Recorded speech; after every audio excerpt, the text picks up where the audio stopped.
Elisa Järvi.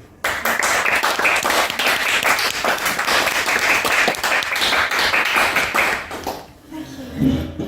It's really my pleasure to be here back, and I'm so happy to hear those inspiring presentations during the last 3 days, and also beautiful concerts, and I appreciate the work at the Renwick Music Society.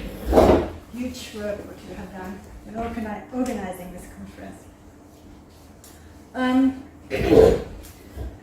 As it was in the presentation, I'm a pianist, and mostly I work as a piano teacher, and only small but very important part of my work is also postdoc research, including, for instance, this kind of microtonal projects. Since I have been here several times before, maybe some of you have already heard about this instrument, quarter-tone piano or quarter-tone piano keyboard that we have developed in Finland. And in earlier presentations, well, have introduced the layout. Also, I've spoken about performing and collaborating with composers, and as a soloist and chamber musician. So my approach is extremely practical. This instrument, here you see the layout, how the gray keys are placed.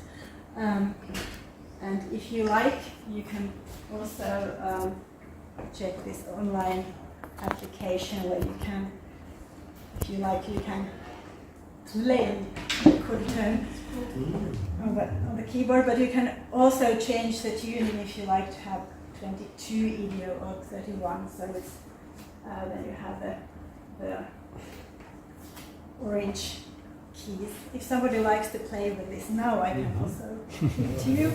Can I pass it around? Yes. Could you send us also the code as PDF for our website, please? Sure. Yeah. At some point. Thank you. Yeah. It's directly to Junior's website. So also I have been searching for historical repertoire, and that was something very nice that it has opened up to new kind of world with repertoire. What has been written for instance, our first instruments, Wisniewski, and also the American keyboard music written for Hans Bach instruments, which was built with the support of Charles Ives.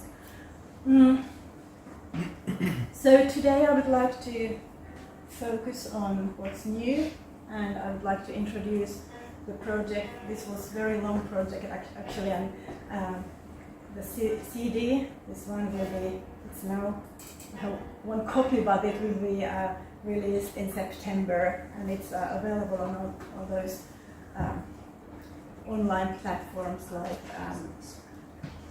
Apple Music and Spotify, and it's released by Naxos, Siva Records, which is collaborating with... Was sind eigentlich 25?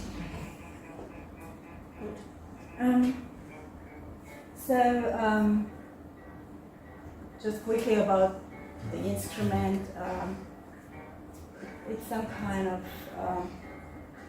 well, it's a combination of the keyboard and then you can connect that to either computer sounds, we're using Pianotech, or to Disklavier pianos. And there are several advantages with the keyboard layout. We try to have this pianistic familiarity, and it also, compared to the earlier instrument, it enables to perform the rapid scales and chords with one hand.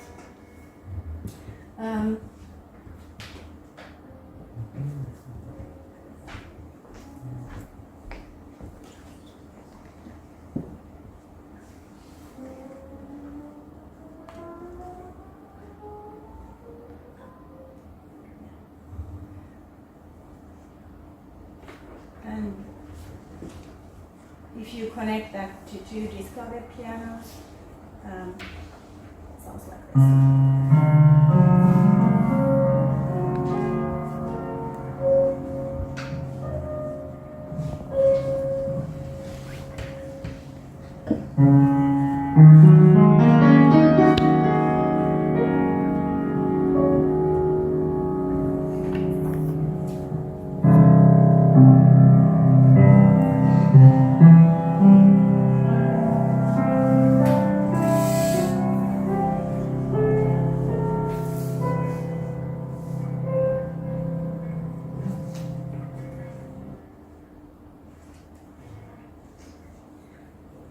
As you may hear, there's a tiny latency, so it takes about half a second, and the information is going from the keyboard to the Disklavier instruments. That's one disadvantage. And also, well, those instruments have to be tuned separately. And this tiny, but the expressivity is also limited. And sometimes I feel like a cyborg, if you like to say, so there's so many, it's so complicated and so many steps before you actually reach the sound. Anyway, our goal is still to have an acoustic piano in the future, hopefully with this keyboard. And now we have created the illusion of such an instrument, and that's something what you can hear on the CD. And that has been made through the Disklavier technology.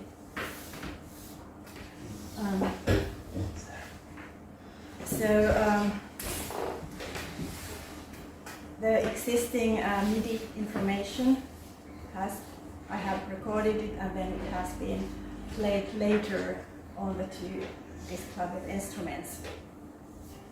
And then the performer doesn't have to be physically present, so that's also a possibility in the future if you like to organize concerts without the performer. But if you have two acoustic Disklavier instruments, either Yamaha or Bösendorfer, so if any of you is interested, please, you can contact me, because I have the files now to control the instruments, and you can just have live concerts. Okay. I would like to also give credit to the music technologists in this project. So, Markus Bunstorff, Libero Murenduk, Kaima Kivulatto, they have all been working hard in the studio, because after I recorded the compositions on the instrument, on the disc, on the Microtonal keyboard, it needs a little bit the MIDI information. You have to always work a little bit before the Disklavier is reacting as you like. You have to adjust. Mostly it's about the dynamics, because every instrument is different. And that's what we also know. We have two Disklaviers in Helsinki, and they are a bit different, but mostly it's working if you do the work with one instrument.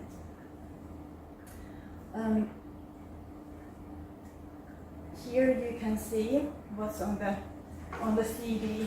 So there are contemporary compositions by Finnish composers, Lauri Mäntysaari, Hannu Pohjanuro, and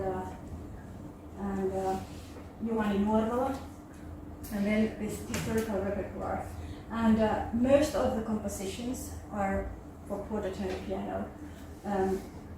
I would say, there are these historical ones by Charles Ives and Ivan Dimitratsky.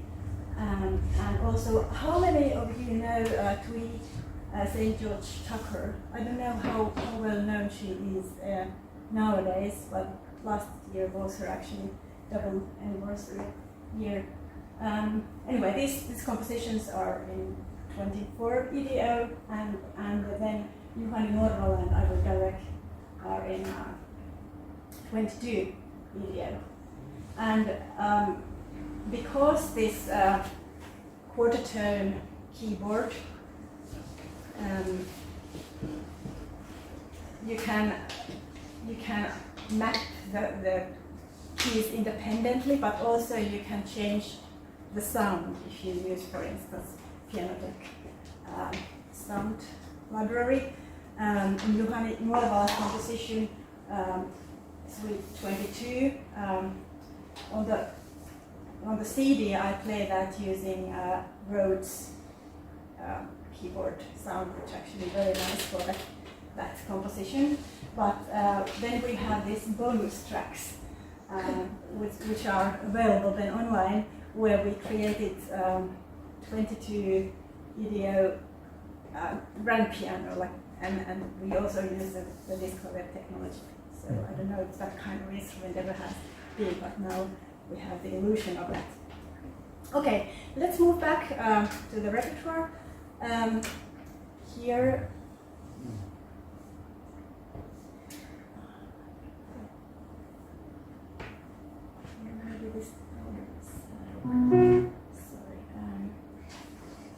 maybe I first play some sample of when I visited the Music Museum in Prague, where I first play on Vyšehrádský instrument, and then how it sounds when it's played on the keyboard with a piano sound, and then acoustically.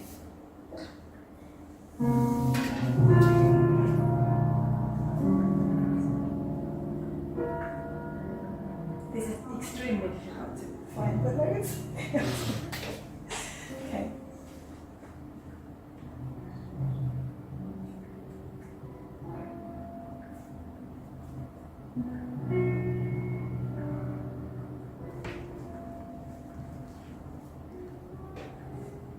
Okay, but now to the recording.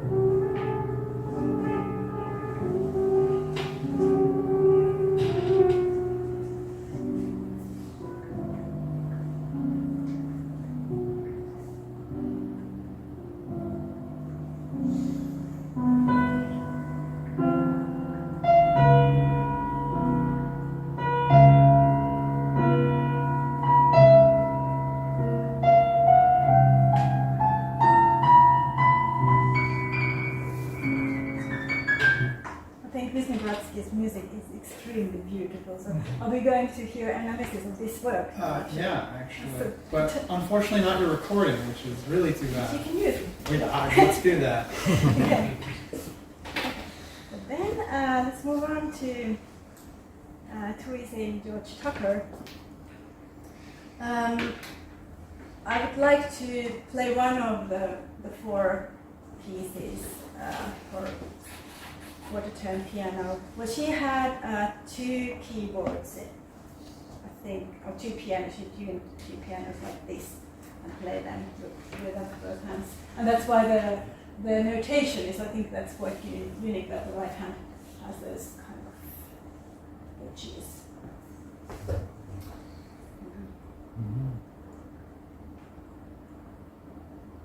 And I think this is also a composition that if you have acoustic piano, it sounds, you hear the resonances, and she's using the C overtones harmonies, I think.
And I have picked up still one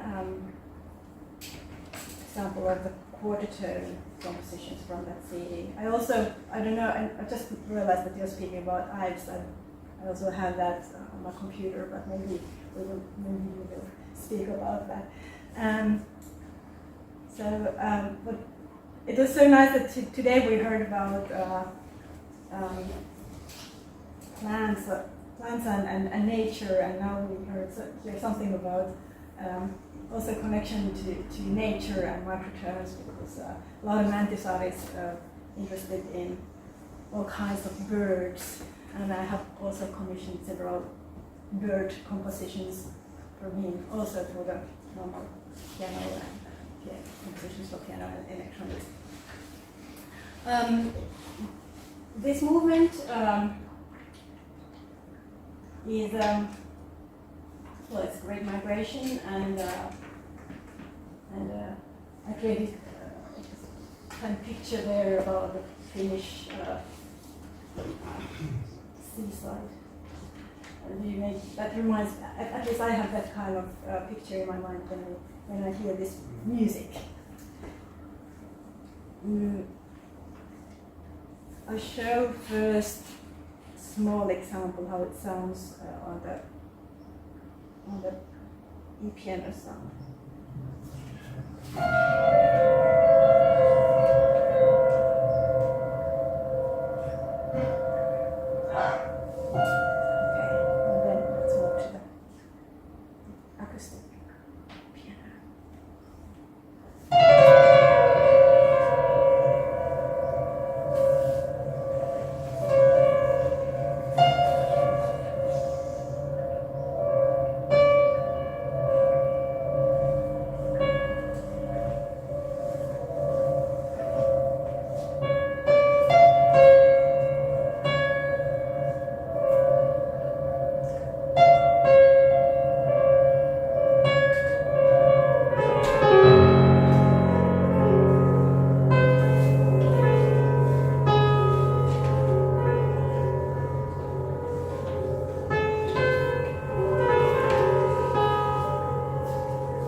To 22 EDO. This keyboard layout it's quite well also with that tuning. And this is actually the German and Finnish version with Ha. This is how you can see that the E and B you can find on all those keyboards. Otherwise it's quite logical. About the notation, with Juhani Nuorvala, we decided that he would use the 22 EBO notation, but to make it more easier to me, he colored the notes so that we will have the brown color for the center, so for the gray keys, and then you have the orange color that refers to all of these E's and B's that you can find in. You can play them in 3 different ways. And when we were making the recording, this kind of illusion of 22 EDO piano, then we had to record separately the center and the upper keyboard. And this is how it goes if you record the center, so that means all the brown notes.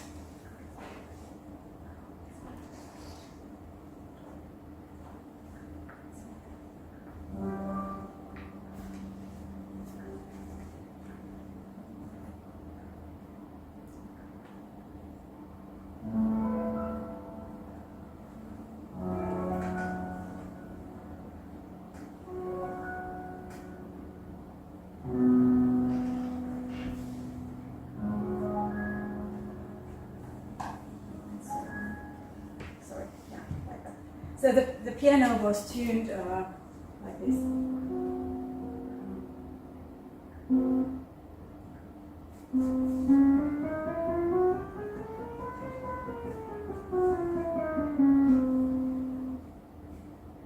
And you would use the same for the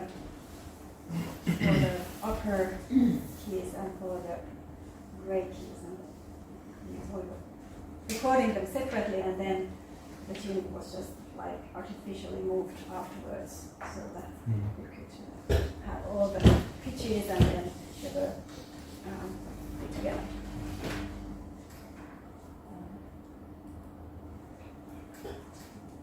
Okay, so here is another example of the same composition. I can first show it how it sounds when you have the keyboard and road sound. This is just a mobile phone recording.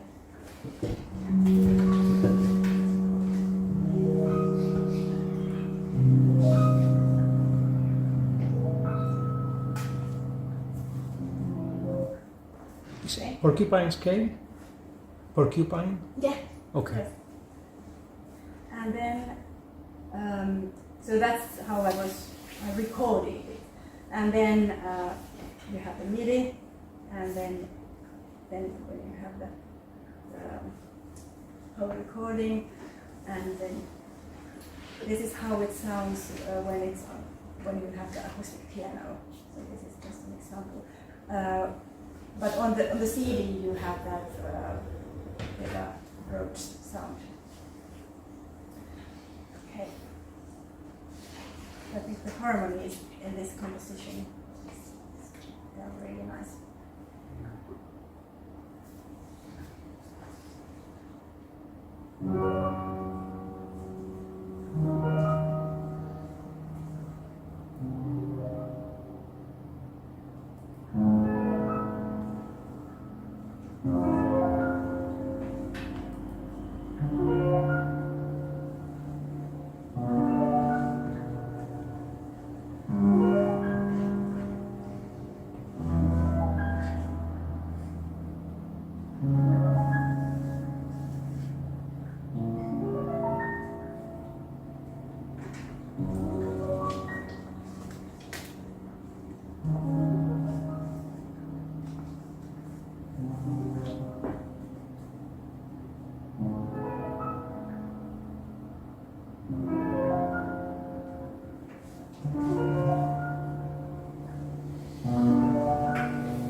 Short example of another movement, the second movement called black, white, and gray keys. I'm changing between the keyboard and the Disklavier.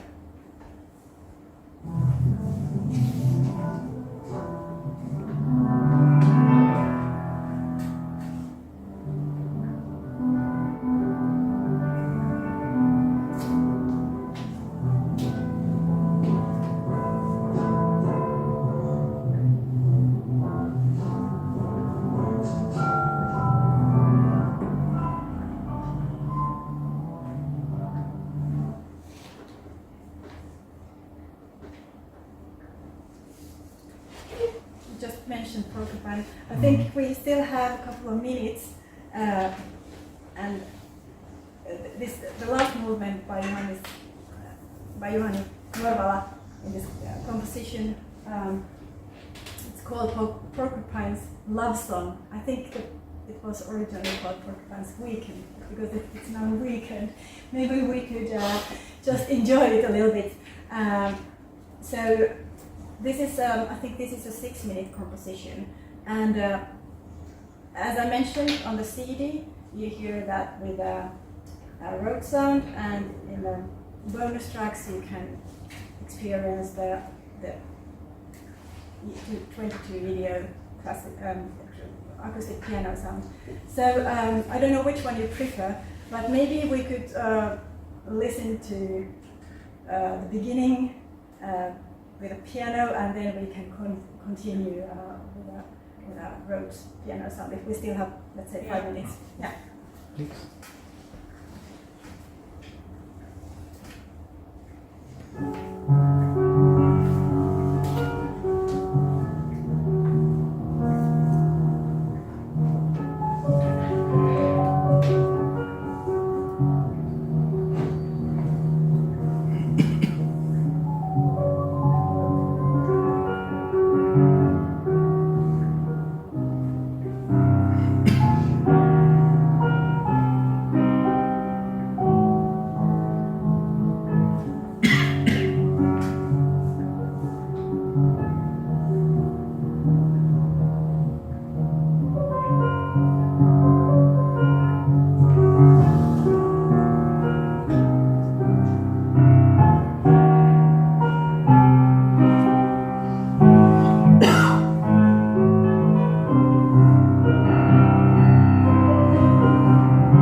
Thank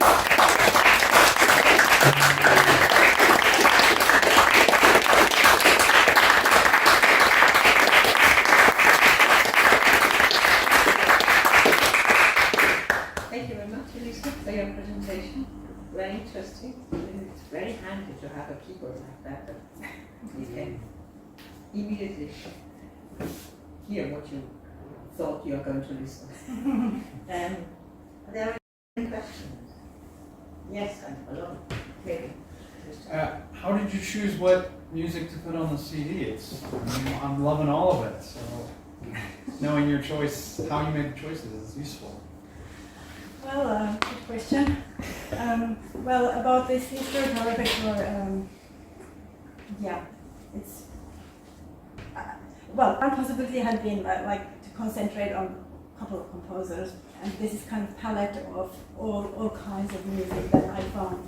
But I think this is a variety of to showcase the possibilities of this instrument, but also the possibilities of what you term piano music.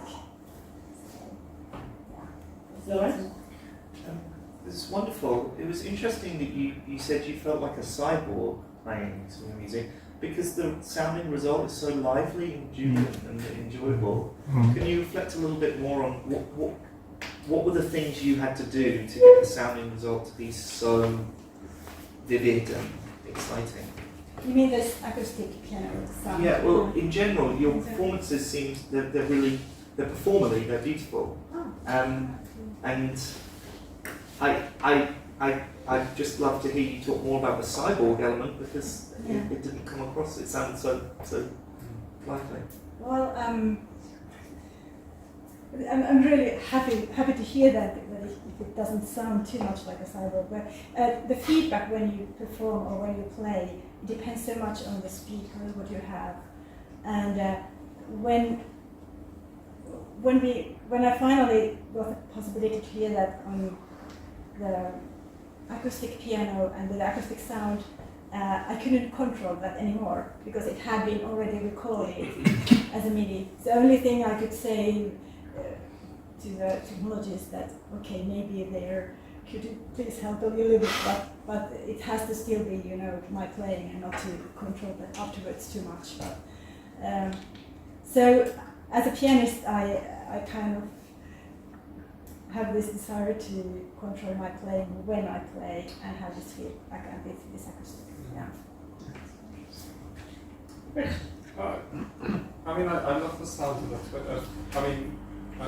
Johanni's pieces are beautiful, aren't they? But just the sound of 22 is just fascinating. Mm-hmm. Is there much music for 22 for piano? Because historically there's not been access to that, has there? So that's actually what I wanted to ask you, because the early composition that I have is this do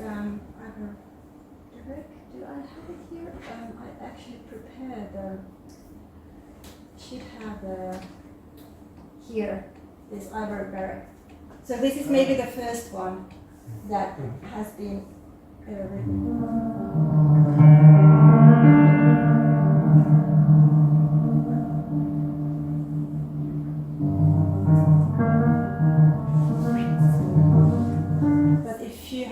Tips on happy to hear.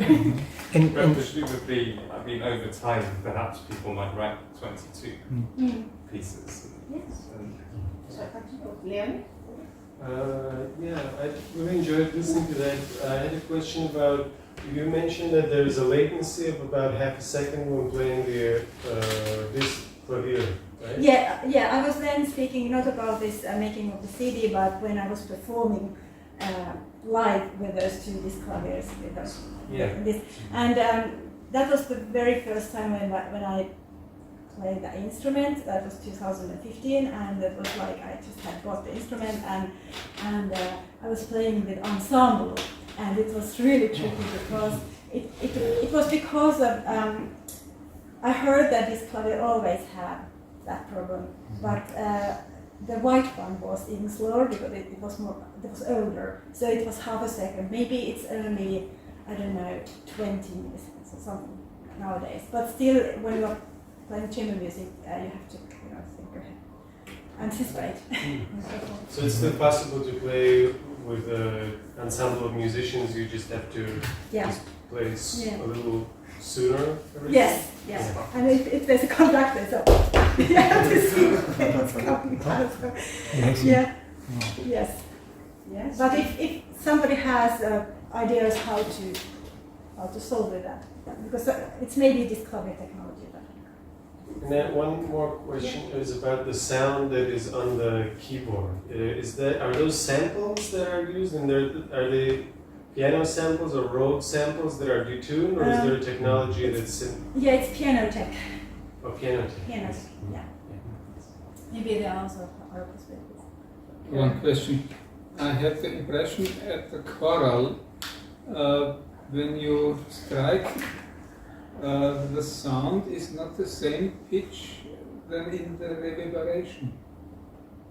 It changes the pitch. You mean with a piano? The piano Yes. sound first is another pitch than in the reverberation. That's true actually, because it was not possible to, when we were asking the tuner to tune the instrument, I think you have to have a little bit lower tuning, just because of the acoustic piano. Is it only my impression or you too? Yeah, I think it's. I haven't compared them, but that's true actually that it's lower, because it was because of the tuning. All pitches go down together or only some of them? I think all of them. All of them? Yes, all of Oh, them. it was not my impression. My impression was a dissonant sound gets more harmonical than. Now I understand what you mean. Yes. Okay. Well, that's interesting. Then I don't. Yeah, it's maybe. Could we listen some 3 chords of the choral once more? Okay.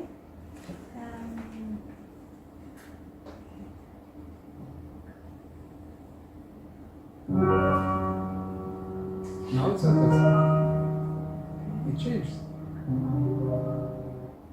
So It changes. The plate, first you play is a pitch, but the sound afterwards is not the Wonderful. same pitch. but that's this acoustic phenomenon. Then it has to be. That's.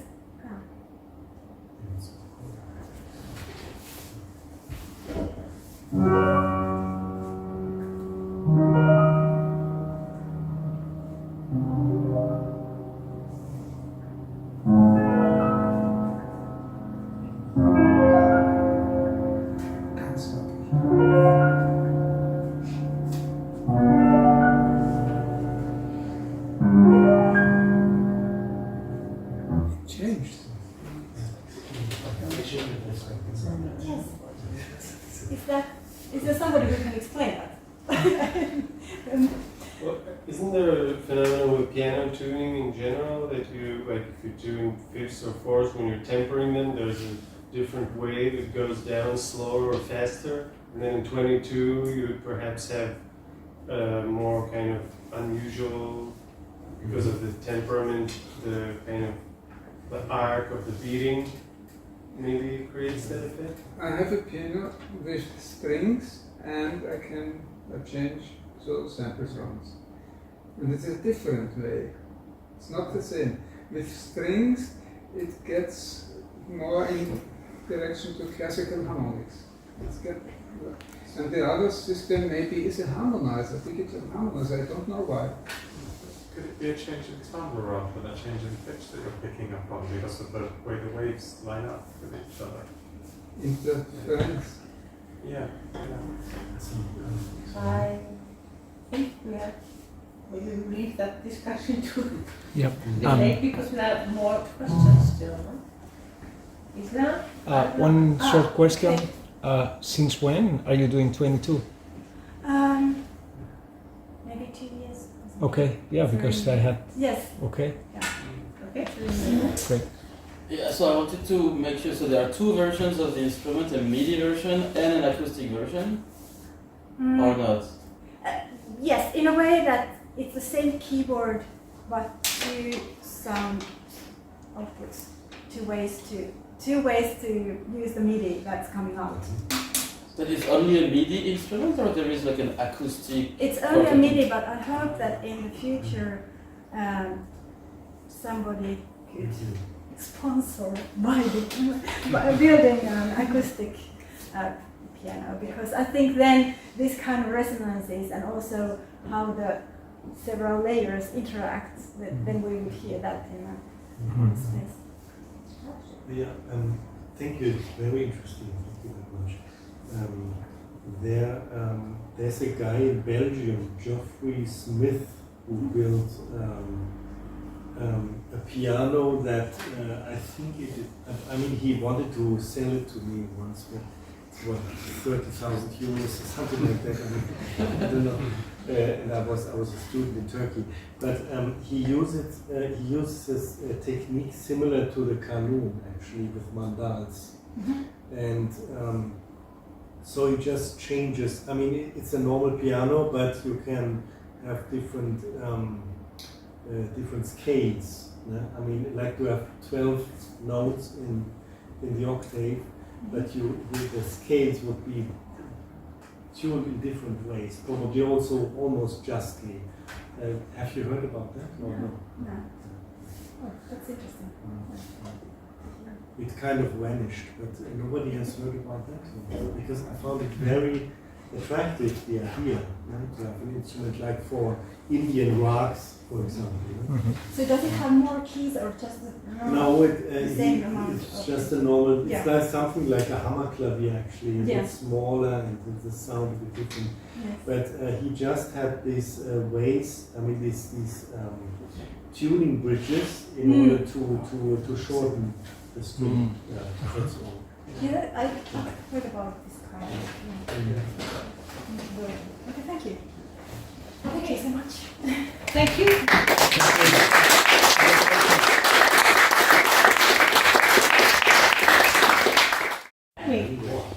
He's a music theorist, guitarist and composer who has just completed his PhD in music theory at McGill University.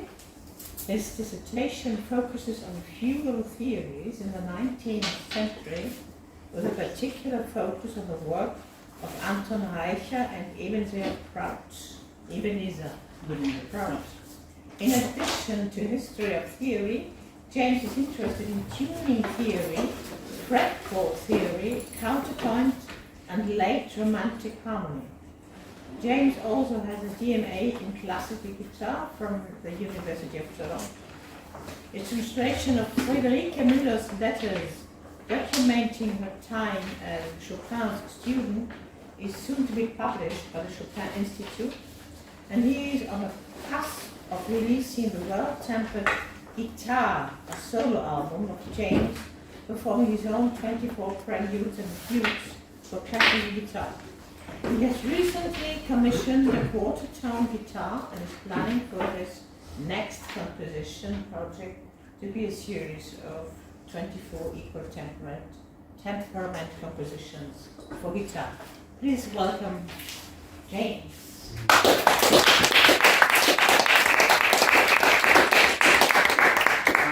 Hello everyone, thank you for being here.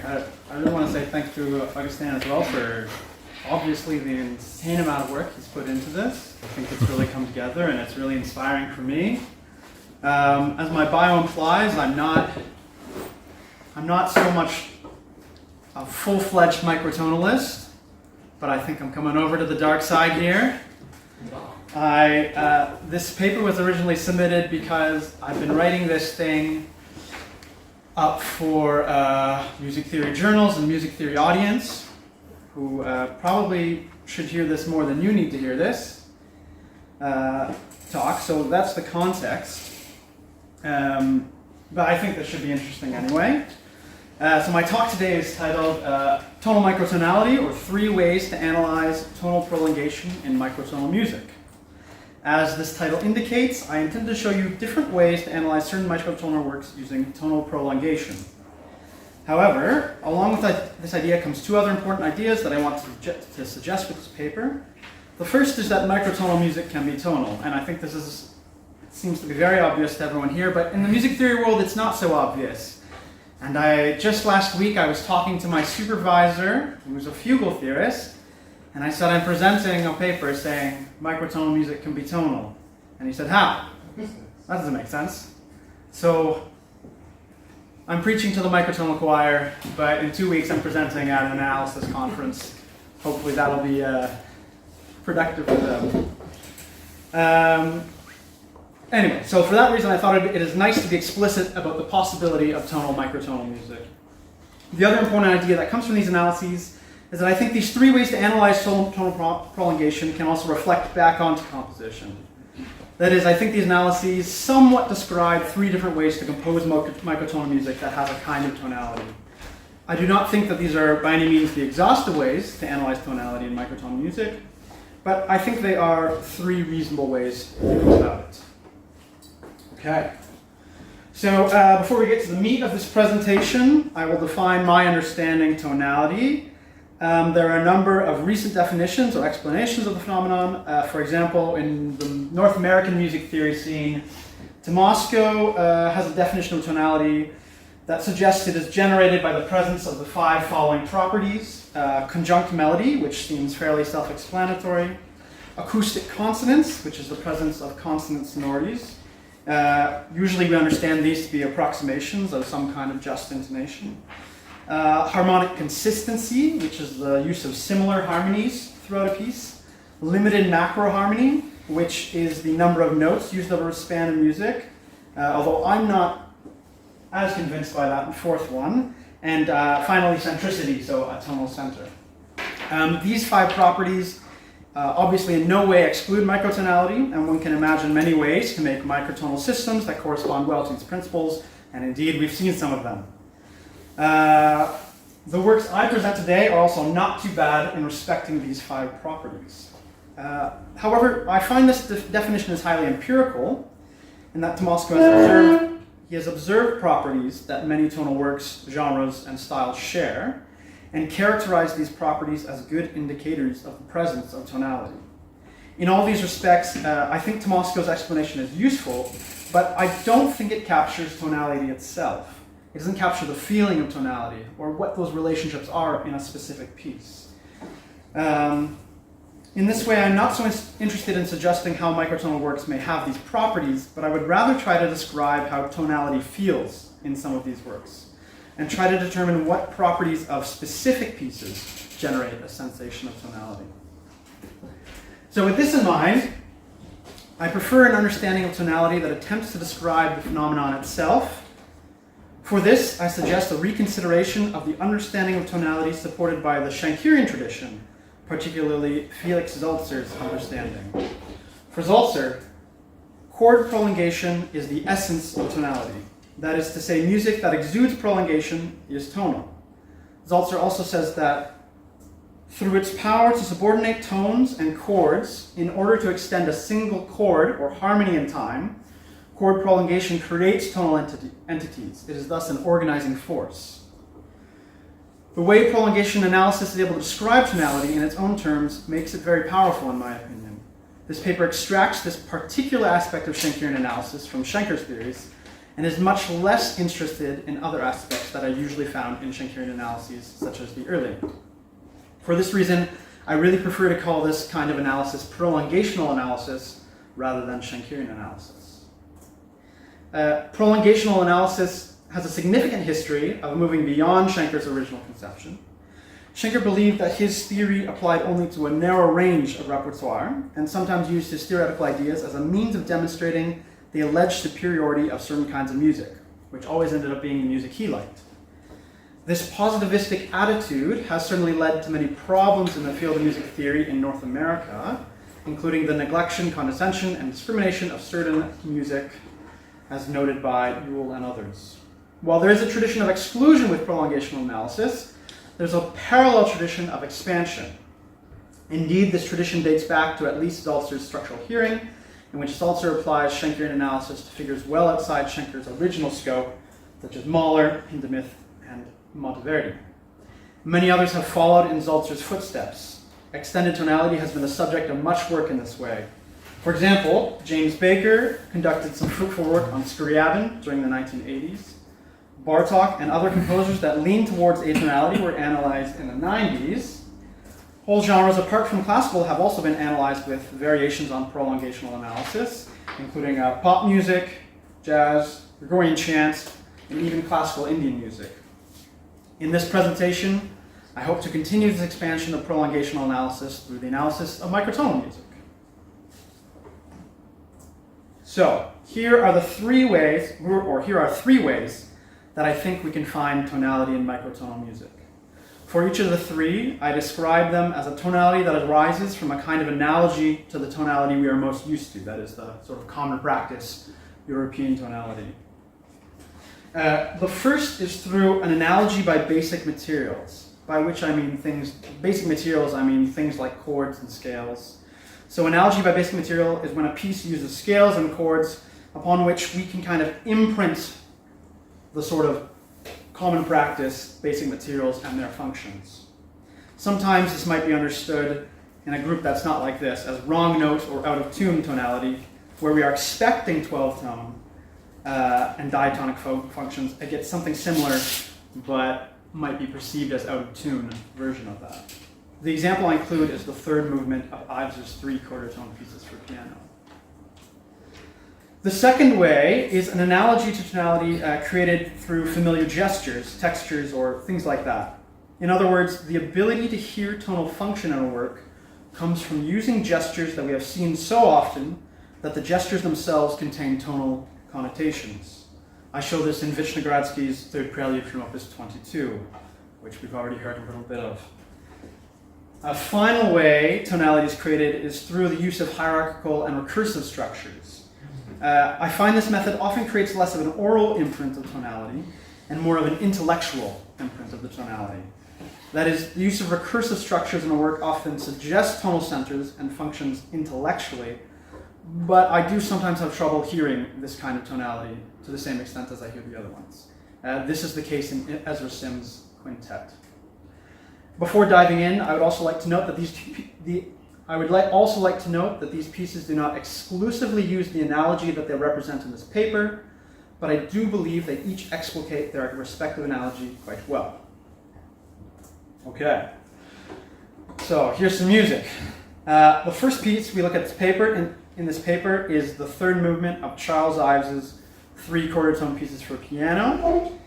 The set was written in 1925 as part of a concert for which microtonal composer and piano maker Hans Barth created a quarter tone piano with 2 keyboards, one tuned a quarter tone higher than the other. This third movement, entitled the Chorale, is heavily influenced by common practice tonality. Indeed, Ives described this work as a study in quarter tone harmony. Its tonality arises through a use of harmony and scales that are almost like common practice harmony. In particular, Ives explicitly conceives of a substitute for tonic harmony, which is a C neutral triad with a quarter flat seventh. The quarter flat seventh is meant to be a fifth generated from the E quarter flat, not some kind of seventh partial representation. Other chords in the piece might be construed as subdominant and dominant harmonies, or at least we can understand them as off-tonic sonorities. This piece also has other features like voice leading driven by the opposition of these sonorities, heptatonic microtonal scales, and close secondary key areas that also suggest an analogy by basic materials. In the A section of Ives's work, this tonic chord is highly important for tonal hearing. It allows us to hierarchize pitches as non-chord notes that can be understood as neighbor notes or passing notes. Before we go forward, I'll just clarify some of the Schenkerian notation for those who are less familiar with it. Generally, the sort of longer value notes are considered structurally deeper. They're the things that are generating other things and are goals. And the lower length notes are less structurally deep, and no stem black note would be like the least deep. It's like an ornamented note. It's on the very top of the hierarchical structure. And the N here means it's a neighbor note. I hope that's somewhat clear. Okay, We see many of these notes as a microtonal form of the kind of chromatic voice leading present in Romantic music. Ives begins with this home chord in its default or most consonant position, with a fifth generated from C in the bottom and a fifth generated from E double flat in the top voices. There is then a motion generated by the tenor that moves us away from the home chord, this G flat, to a non-home chord built on G, which we can easily understand as a kind of hyperchromatic alteration of a dominant chord. The dominant chord then resolves again to our tonic chord, and in the reduction below I focused on the outer voices, which show a 1-5-1 motion, scale degree 1, 5, and 1, showing how easily we can kind of put our normal understanding of function in this piece, and kind of a 7-6-7, or what might feel like a 3-2-3 if we're really squinting our eyes a bit in the top voice. Thus we have a prolongation by lower neighbor motion. Measures 3 and 4 are similar to measures 1 and 2 in that they begin with a tonic chord, move away from it, and close on the tonic chord again. The bass leaps down to an F, while the upper voice moves up from B half flat to B half sharp to create what might be understood as a hyperchromatic subdominant harmony. In measure 4, the A half flat sharp from our dominant chord returns to the soprano before resolving to a B half flat on another tonic chord. While our first phrase was understood as a kind of 1-5-1, this second phrase might be a 1-4-1 harmony, with the upper voice structurally acting as an upper neighbor, similar to a 3-4-3 or 5-6-5 motion in common practice music. The A half sharp also adds a brief lower neighbor motion to give us a double neighbor in total. The section as a whole can also be seen as a double neighbor prolongation, with a lower neighbor in measure 2 and an upper neighbor in measure 3. So an important feature in Schenker tends to be, or in prolongational analysis, is that you can keep reducing things more and more. So here we could understand this passage at a more deep level, if you really subscribe to that part of Schenker, with B half flat going to A sharp, we get rid of this note that's less important, and then this, and then over there. The A section contains a number of other progressions, many prolonged through sequential motion and other techniques, but always ending with a move from subdominant or dominant to a tonic. Let's listen to this passage.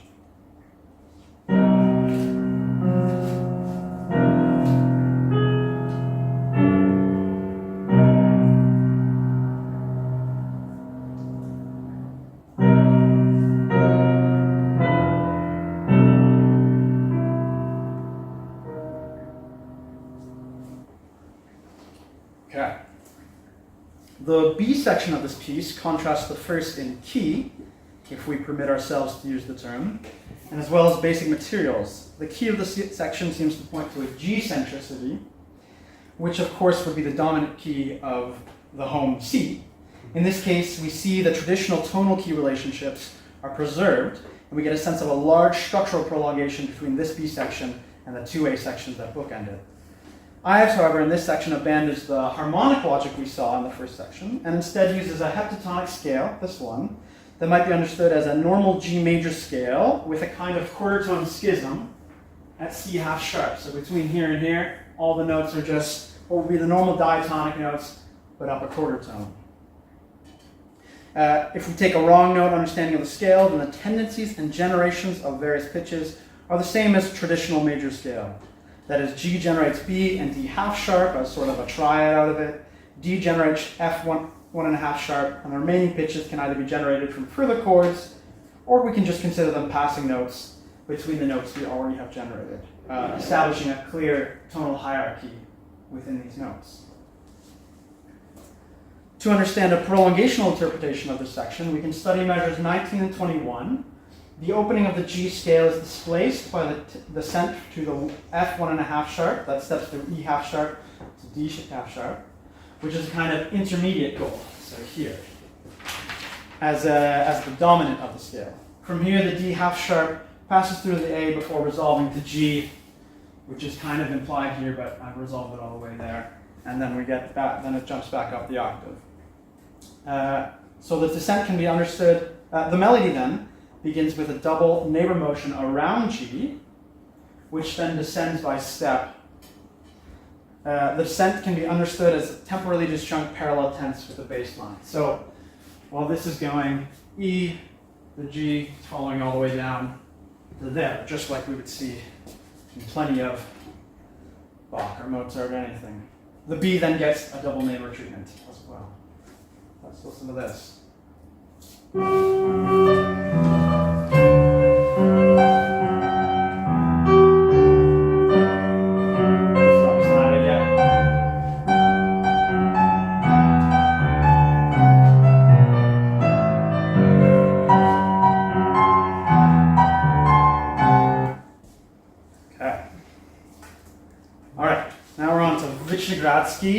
So my second composer, Vyšehrádský, often makes explicit reference to borrowing tonal ideas for microtonal music in his theoretical writings.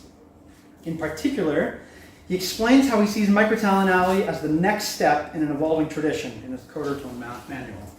Here's a quote. In our presentation, we will base ourselves on the principle of progressiveness, show the traditional link between quarter-tone music and all the preceding music, and thus demonstrate that quarter-tone music is not a deus ex machina that falls from the sky, but is logically prepared by all the preceding evolution and derives directly from it like a ripe fruit. This short manual also includes ways to create neighbor motions, passing motions, and quarter-tone variations of classic progressions, all of which I would probably classify under the analogy by basic materials, which is what we just saw. So interestingly, despite theorizing these techniques that seem to be like the first Ives's way of thinking, Vyšehrádský's preludes don't extensively use analogy by basic material. Instead, I find Vyšehrádský tends to establish tonal relationships through analogy by gesture. That is, he uses gestures and textures that are familiar from tonal context, particularly sort of romantic character pieces and studies. In prelude number 3, two sonorities are established in opposition in a relationship that seems reminiscent of a tonic-dominant relationship in common practice music. Importantly, this relationship is established in a different way from our Ives example. In Ives, the relationship was based on familiarity with bass motions in particular. C still stood for tonic, and G in the bass still stood for dominant. In Vyšehrádský, the two chords and their functions are established through a resemblance to other pieces, such as Eric Satie's Gymnopédie is one I can think of, but there's many others that use this kind of texture, where you have a low bass note on the downbeat of a measure, and then a filling in of the chord, sort of in the middle voices on the weak beat of the measure, and then oscillations between tonic and dominant harmony to open a piece.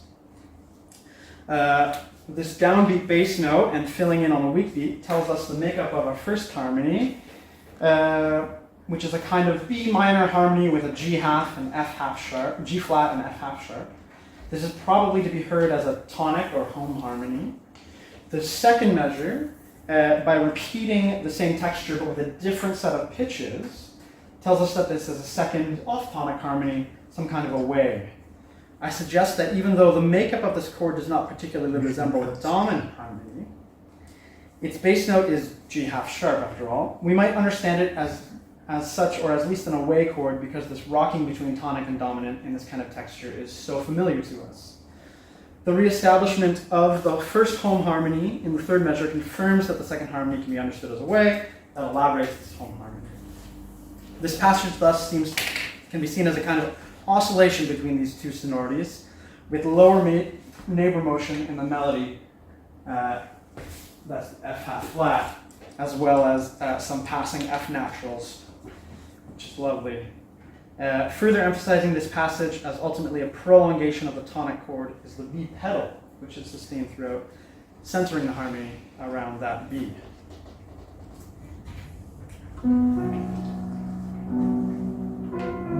Not as good as the one we've already heard, but there you go.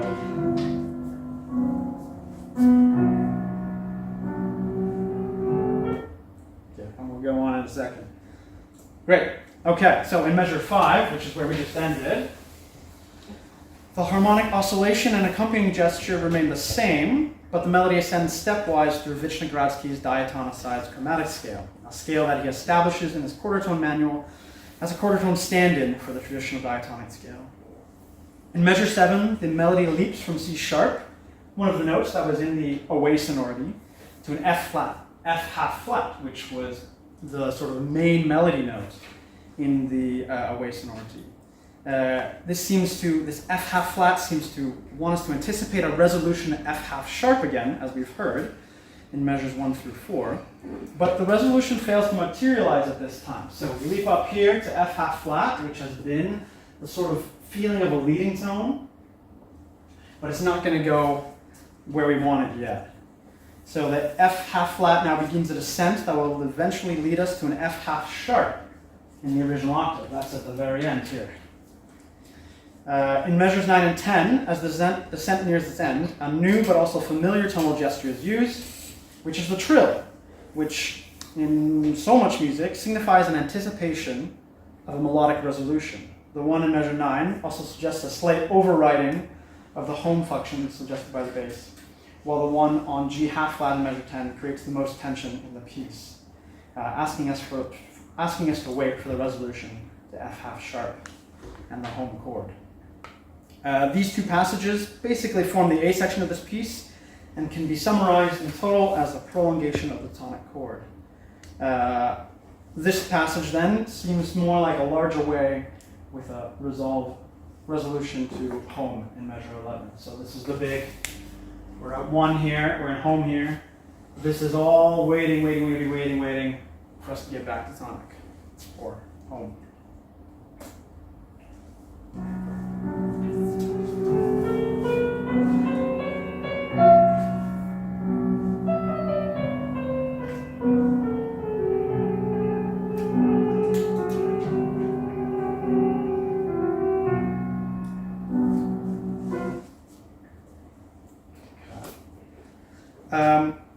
Other gestures are used throughout this work to clarify tonal meaning. The B section, which I won't go into, I found can actually be understood as a very extensive dominant prolongation or away prolongation that eventually arrives at a G half sharp in the bass, which is featured in this slide. Yes, G half sharp in the bass. Here again we get a trill to signal a kind of cadential sensation. The melody moves in and around F sharp with hyperchromatic steps, but it fails to land fully on any. Instead, we reach an F sharp fermata that suspends our resolution until we finally get a return to tonic and the original gesture in the last measure of this excerpt.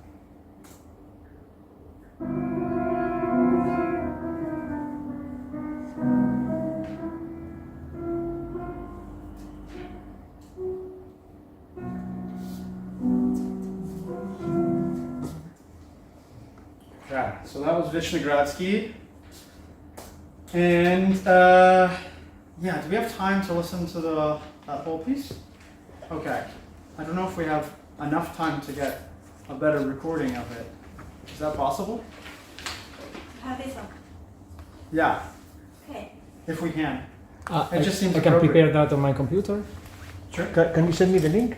And I connect the computer? Oh, but there's a CD player. there. Yes. Okay, so it's even better. And you Yes, can- yes. Thank you. Premiere. Is it okay? I'm doing a recording. The Yeah, release sure, is sure. in September. Yeah. Okay, thank you so much. So,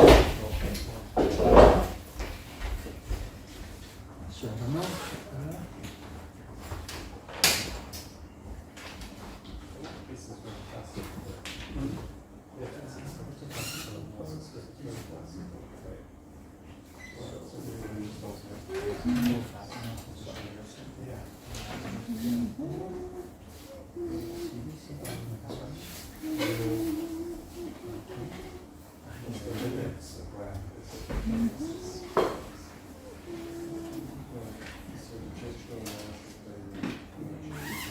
which track, Elisa?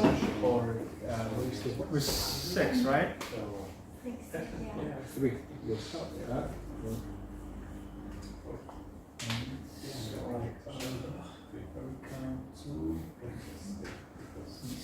because the gestures are not just. So, sorry, I mean.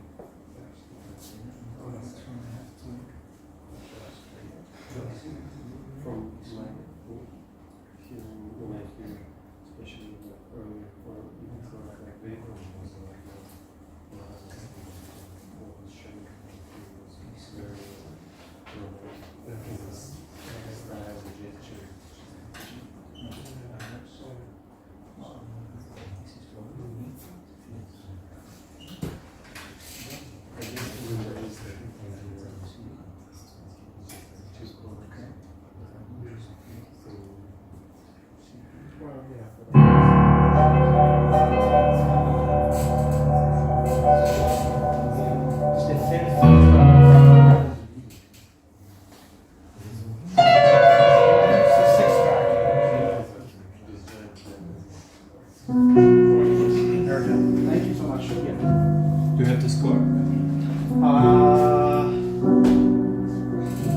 Not here. Sorry. Yeah, just.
Great piece.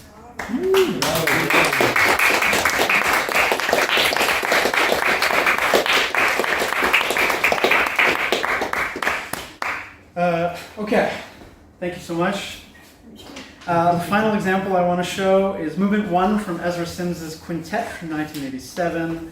This is a really complicated four-movement work that presents serious analytical challenges.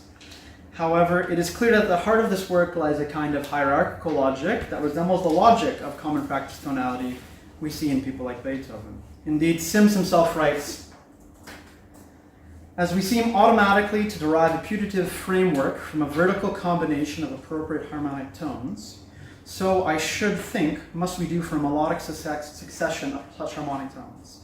Thus, it would seem to me that a section of music made up of harmonically related pitches, and it's my experience that the ear will try to find some such relation, however far-fetched and nonsensical that may have to be between any sets of pitches presented to it, must imply a single fundamental which can then, in an analytical context, stand surrogate for the whole complex that implies it. That is, Sims himself sees that the totality of sections and subsections in his music imply a single hierarchy of tones, the melodic section of which suggests a kind of tonal prolongation. He then, while explicitly invoking Schenker, suggests that to connect these sections, one can relate each section's fundamentals to create an overarching hierarchy and an overarching tone that governs the relationships across the piece. He says, I should think, then, that a succession of such fundamentals, that is, fundamentals that are all related to each other and generated from one greater fundamental, if harmonic related, must themselves imply a single superior fundamental, and so on through however many layers of subordination one may feel the need to contrive. This is a way that the Schenkerian intuition could be salvaged for music using harmonic combinations passing the 5 limit of the triad for its structural materials." Great. So prior to the analysis of the work, we can briefly look at some parts of Sims's system. It's a really complicated system. Really, not for you guys, but it's it's a relatively complicated system compared to the 24 tones we've seen before. So he uses 72 tone equal temperament. The notation can be seen here with some cent values above middle C, but we've already seen some great 72 work today. Using these 72 equal steps, Sims creates a scale that features a number of good overtonal approximations of overtones, particularly the overtones up to 11, and then it gets a little bit worse. Note that the different note heads in the scale are Sims's and not mine, so he even embeds this scale with certain prolongation ideas, as he suggests that the double whole tone G is the ultimate generating tone of the rest of the scales, with partials up to 15 as a particular strong hierarchy, so they all get whole tones. And other even higher partials are represented with black note heads, showing that they are subordinate pitches. Also note that the scale is not the scale used for the piece. This scale represents the G harmony. All notes of the scale are to be used in a G harmony for Sims, and then transpositions of the scale are used for other harmonies. So you might have a G harmony, and then at some point you might have, I don't know, an A harmony, and if you're using A harmony, you can use this entire scale transposed up with A as its generating tone. Excuse me, James. Could we go to questions? Okay. In 1 minute or 2 In minutes? 1 minute, yeah. Thank you. Okay, so basically what happens, this is just this is the first section of the piece. We get, basically he generates this first A section with all the harmonies are based on sort of the lower overtones, so 3, 5, 7, 9, and 11 in relation to G. Then, we'll go really quickly here. Then what happens, I've sort of reduced things, so this is the first A section. The second section becomes generated completely from the 11th partial. The third section becomes related completely derived from the third partial. And by the end of the piece, this represents this represents this represents this, and all his sections are kind of derived from one of sort of the lower overtones, and within each of those sections, they all generate their own overtones, which in turn, each generates their own scale that we saw in the beginning. It's a really quick explanation of this, but that's how it is. Thanks for listening.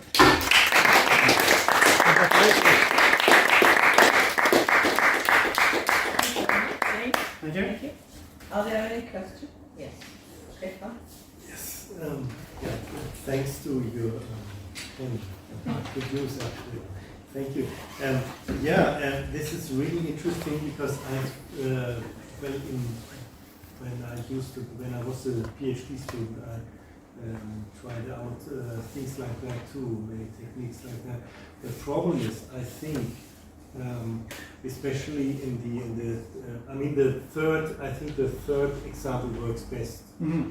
But for the others, I'm not convinced because I have the impression that you create a problem that basically doesn't exist. I mean, because we are here among microtonal composers. Everybody is aware of Ben Jonson, Harry Partch. They were all composers who knew how pitches actually exist, that they were derived from vibrating strings and string lengths. They are not just a mechanical thing from a piano that somebody created, it fell from the sky, we don't know how the pitches. I mean, so the Schenker technique would work. I mean, I tried it out on Schoenberg, it works very well. Yeah. You don't need any microtones, and you fail to explain the microtones. For example, in this Vishnegradsky, it is very clear that the interval 11 divided by 8, or let's say 16 divided by 11, actually, it's rather the opposite side. It's very strong. And in any analysis, I mean, any kind of harmonic analysis should explain the importance of these specific intervals. Or shouldn't it? I think you could. I guess I don't. I think analysis doesn't have to explain necessarily anything specific about a piece. What you're looking for is trying to answer a question. And I think what I wanted to do is, like, I definitely hear resolutions in this piece. And I'm waiting for the next chord. Yeah, because and I they get are the there. next. they are there, but they are not. It's not. I mean, nobody from the beginning. You say that microtonality can also work with tonality, but they are not excluding each other. It's like I agree. I mean, it's like a fake problem. It's like yeah, they have these strange chords, and nobody actually would say that. And Vyshnegradsky and Ives are also very. They fall easily prey to that because they're very old. You see, it's like Schoenberg. He had very naive ideas about how pitches are. As a theorist, he's very limited. He was a great composer, fortunately. And if you had taken more recent composers working with this, or like working the footsteps of these composers, I mean, these pieces, they are like 100 years old. Huh? Yeah. Yeah. I mean, it's kind of a fake problem, I think. Yeah?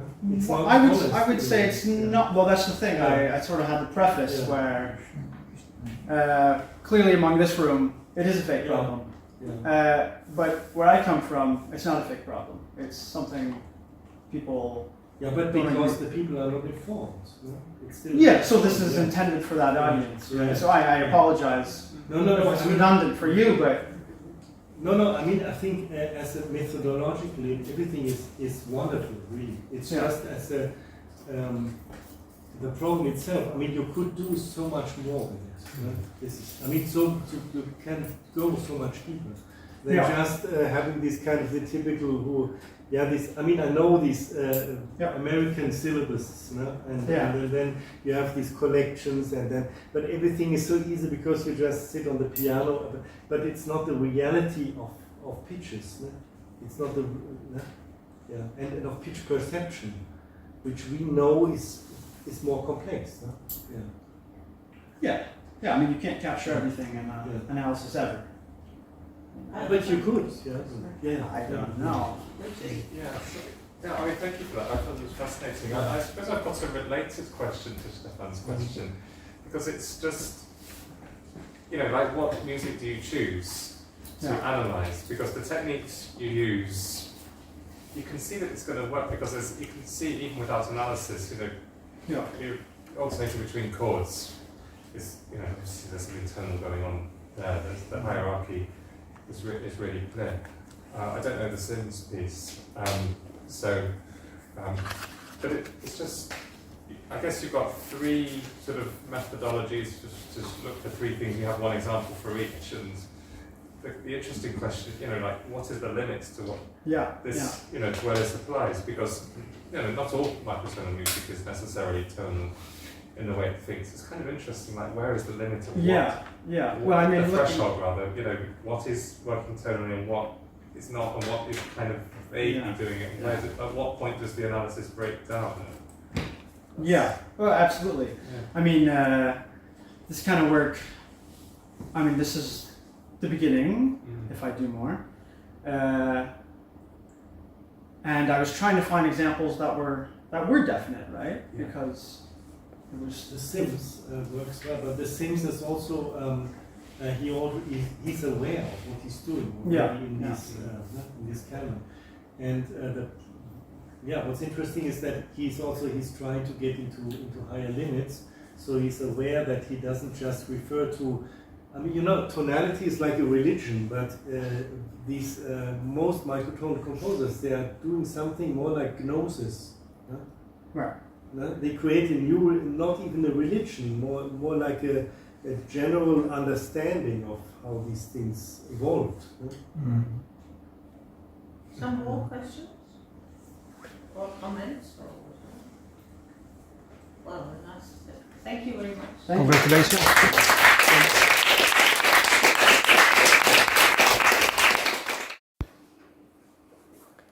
I will share some background on who the composer was, what he accomplished in his short career, and why Paul Gallagher is, in the words of Johnny Reinhardt, a person who clearly has a bigger role in American just intonation history than most people would ever know. Next, I will trace what led him to pursue what, especially at the time, was a challenging musical path, why the philosophical concept of harmony as metaphor is central to the technical structure of his compositions, why he chose to write his distinctly unconventional music using the quintessential conventional form of the symphony that concertgoers would recognize as classical. The final section asks some questions about process versus product, tuning fidelity on a large scale, and just intonation's relationship with idealism.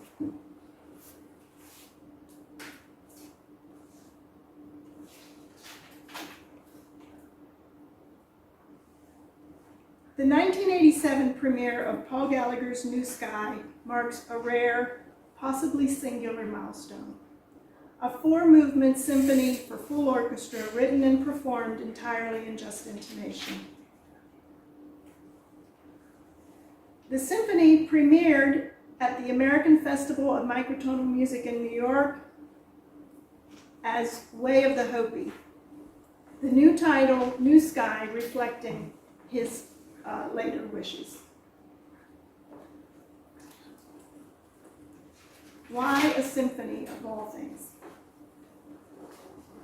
This music wasn't for trancing out to under magenta lights, or for exploring steep crime limits to satisfy an intellectual itch.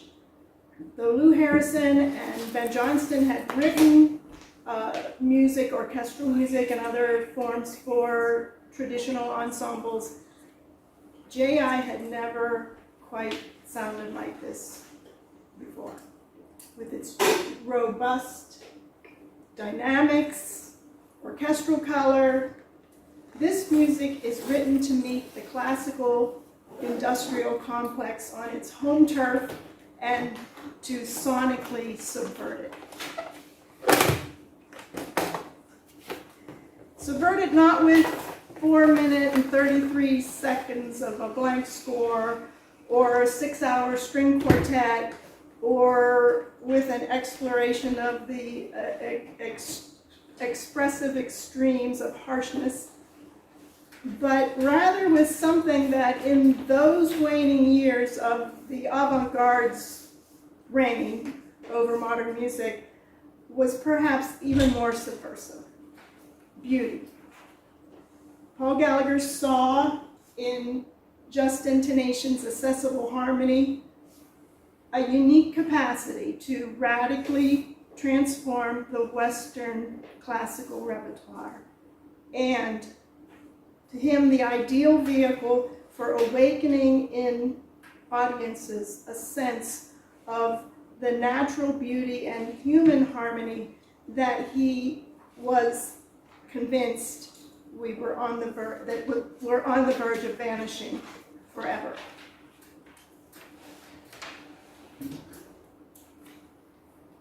Ordinary instruments, regular musicians, conservative concert hall settings, but a radical attempt to give classical music something that it hadn't had since the early years of the 20th century, namely something important to say, which was live in harmony with the earth and with each other, or perish. No Milton Babbitt-esque indifference to listeners here. No James Tenney-like focus on satisfying his own curiosity. This music was meant for the people.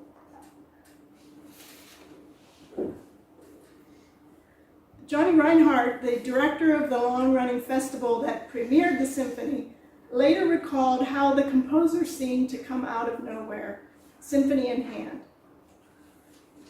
Written on spec. Who does that? In retrospect, everything that went before seemed to be building to this exact music. Now, as far as the composer coming out of nowhere, that was not really so far off the mark. Fairly typical baby boom upbringing in the 1950s and 60s, large family in a mostly white collar but very modest suburb of Pittsburgh. Piano lessons from a neighbor down the street, taught himself folk guitar, really high caliber, public high school choral program, but no advanced study, no private lessons or prep school or other privileged situations, except if you don't count the good fortune to grow up at a time when childhood was spent mostly in your own imagination and mostly outdoors. And in our case, in the then pristine woods that bordered our backyard. I think those influences were as important as any to come. Came of age in the 1970s when Give Peace a Chance seemed possible, and when being a nonconformist was an option. When it came time for college, it was the State University, Penn State. Very, very, very affordable in those days. It was easy enough on the gigantic campus to find one's niche and one's people, and no shortage of opportunities to make music shirtless.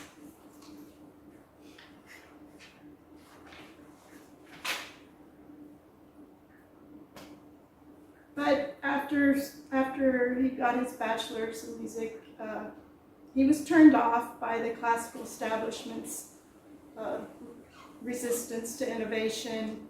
He spent the next year or so living in an old farmhouse in the beautiful central PA countryside with some of his hippie friends. Finally deciding to seek the most cutting-edge program he could find. Where did he land? As fate would have it, in Buffalo. Morton Feldman and the computerized composition pioneer Jaron Hiller lived up to all his expectations, and now he had lots of opportunities to create and produce the cutting-edge music that he wanted, even if he did have to put on a shirt and tie.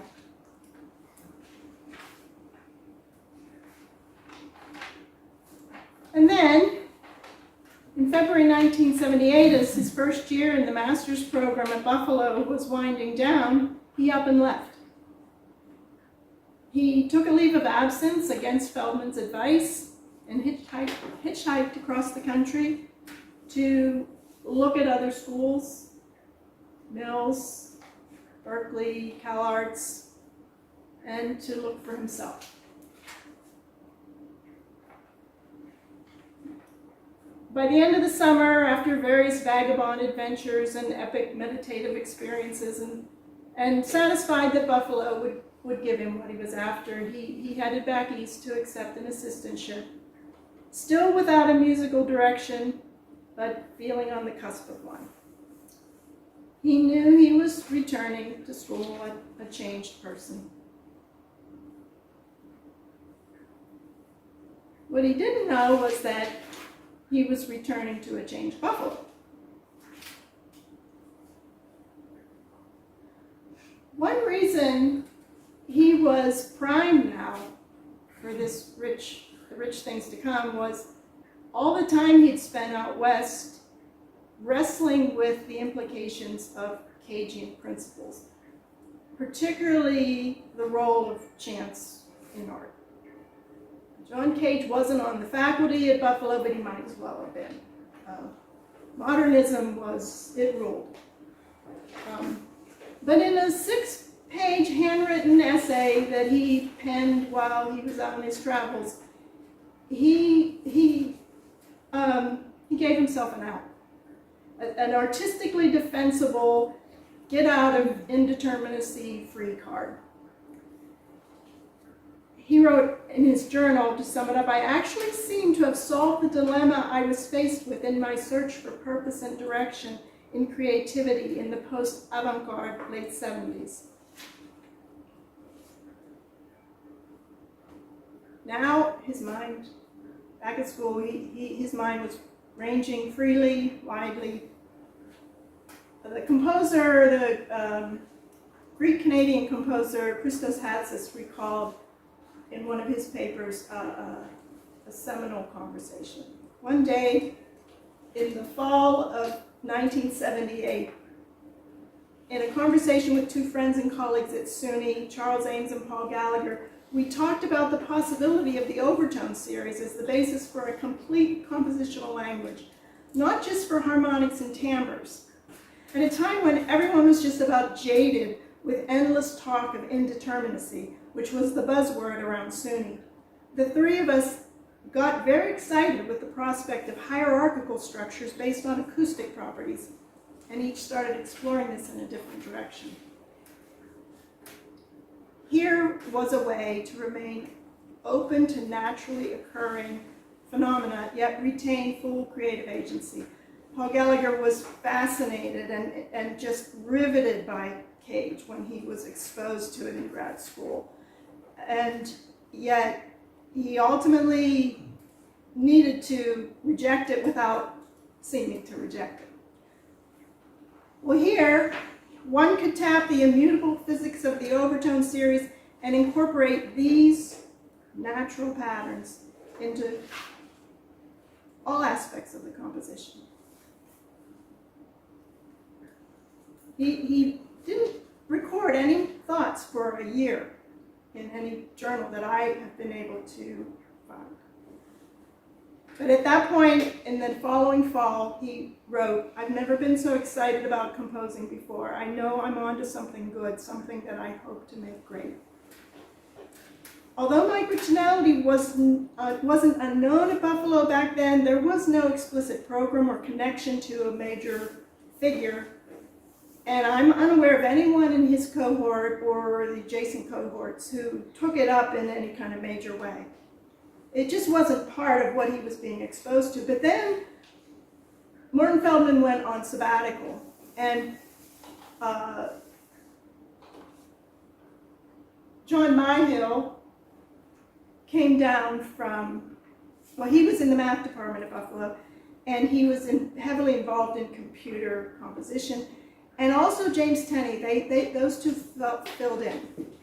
And James Tenney came down from York University in Toronto to lecture on his work in just intonation.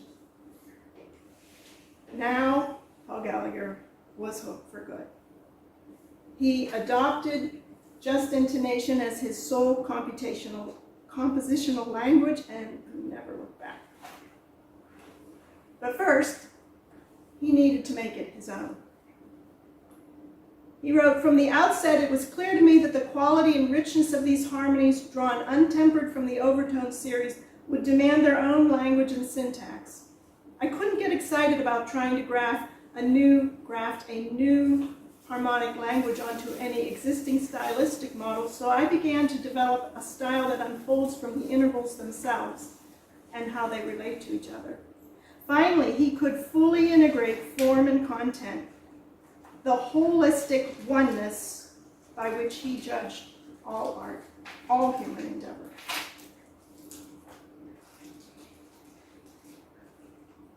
He wrote, natural harmonic proportions as found in the overtone series structure the realms of both pitch harmony and rhythm form. Rhythmic and melodic detail is drawn from a grid of periodic repetition which utilizes these same proportions. Thus, the material, melodic, harmonic, rhythmic, reflects itself in the overall structure of the music and at all levels between. My use of just intonation stems from an interest in harmony both orally and philosophically. Each partial of an overtone series is itself a fundamental, casting its own series of partials. Yet this myriad of partials and fundamentals is not heard as a complexity, but as a single composite sound. whether we consider molecules, cells, organisms, and planets, or words, languages, systems of thought, and cultures, in each facet of being can be seen both its fundamental identity and its relative or partial identity. This holographic acoustic image in which the smallest particle, when isolated, projects the entirety, but when in combination projects its appropriate relationship, serves much to illuminate our understanding of the various partials of nature. To observe that each facet constantly embraces both poles is to see that they are, in fact, a single identity, and to understand harmony as an inevitable reality. That if you resist, it's at your peril. As if, lest anyone have any doubt, the program notes for his dissertation piece, Nighthawk, hammer home his now unapologetic break with modernism. Perhaps you've come to expect certain things from modern music: harmonic dissonance, rhythmic diffusion, and a general harshness and complexity. I've decided it's time for a change of heart. So I've begun to focus on harmony, beauty, and a holistic aesthetic. His technical notes for Nighthawk, fortunately, he had to put something in writing for his dissertation piece because there's nothing else left that survived. They offer a somewhat more concrete glimpse into his system. A single sequence of partials, 6, 7, 8, 9, 7, 6, and 5, 3, 2, so 6, and that's how he structured this particular piece. 6 and 3 governs both pitch and duration on several levels.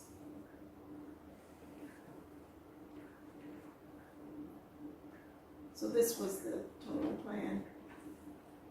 The duration of the various sections is determined by the ratio between the consecutive partials in inverse proportion.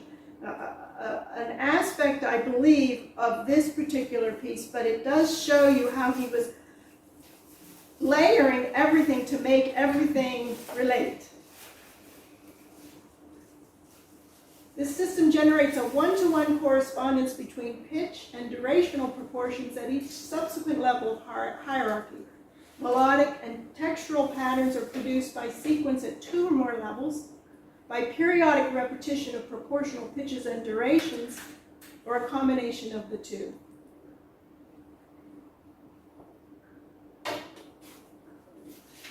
It was the oneness that was loaded into, embedded in his art that he was communicating. So hearing it. This compositional system was philosophically gratifying for the composer. But what about the music that comes out of him? Through the 1980s, he carried on a sporadic correspondence with Per Nørgaard, who offered support and encouragement but was critical of building a composition's entire framework from pitch intervals, feeling it put procedure over product. On this point, Paul Gallagher felt comfortable, pleased with his processes. Quote, he wrote, "I would have given them up long ago if I didn't feel that the results were highly musical." Per Nørgaard was also skeptical of trying to coax J.I. from a standard ensemble, saying basically, if pure harmony is what you want, write for Gamelin. And that hit a bit close to home, for in fact, Nighthawk fell woefully short in rehearsals, and to this day it's never been performed. And in New Sky, the strings are audibly struggle in the slow first movement. Is it realistic? Is it nuts to seek consistently accurate intonation from players steeped in 12 equal, particularly on the scale of a 4-movement orchestra? Intonation flaws notwithstanding, New Sky's 1987 premiere remains a milestone in microtonal performance. How did he pull it off? This time he left nothing to chance, creating performance aids, fingering charts, and audio cassette tapes for the American Festival of Microtonal Music Orchestra that Johnny assembled, a number of those musicians having performed microtonal works before, and the composer conducted the piece himself. He knew precise intonation was achievable. 6 years earlier, his 20-minute piece for retuned piano and chamber orchestra, Prolongation, was exquisitely performed under his baton by the Royal Danish Conservatory. These are some of the lengths he went to help the musicians. This is his universal tuning sheet. It goes into partials, scale, partial reduced, ratio to C, hertz, sense from C, sense from equal temperament. His notation wasn't, exotic, graphic. It was standard with, I guess, a bespoke range of accidentals.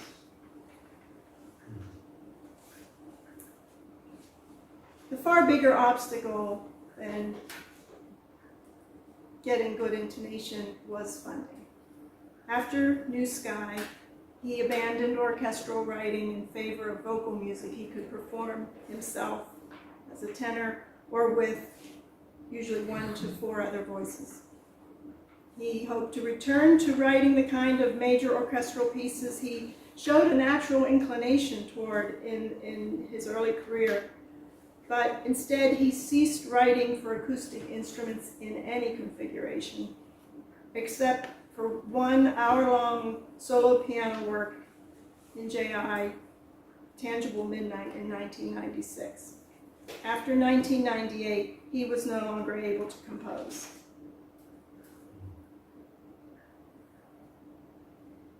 Yet, is just intonation still the answer Paul Gallagher envisioned to stir up classical music? It's telling, I think, that of the relative handful of microtonal works performed by major orchestras in the world, many, if not most, have been J.I. pieces. These performances leave no doubt that orchestral J.I. performance is totally doable. I think Ilan Volkov's a hero for that. He's done Catherine Lamb, his big festival. He's done Mark Sabat. There are others who are doing these things, usually at festivals, but still. What about New Sky in particular? Although it's a formally structured and traditionally orchestrated symphony, is it musical enough for regular audiences? As a 35-minute multi-movement, all J.I. work, is it performable to the standards of, let's say, a regular American symphony orchestra? As a piece of art intended to evoke the spirit of harmony that's surely essential to our continued existence as a species, is it hopelessly naive for today? Or is it music precisely for our time? As Paul Gallagher always said, the ear is the best judge. Is there time for a 7-minute clip, if you're willing? Yes. Yeah. This is the second movement of New Sky, performed in 1987.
Mm-hmm.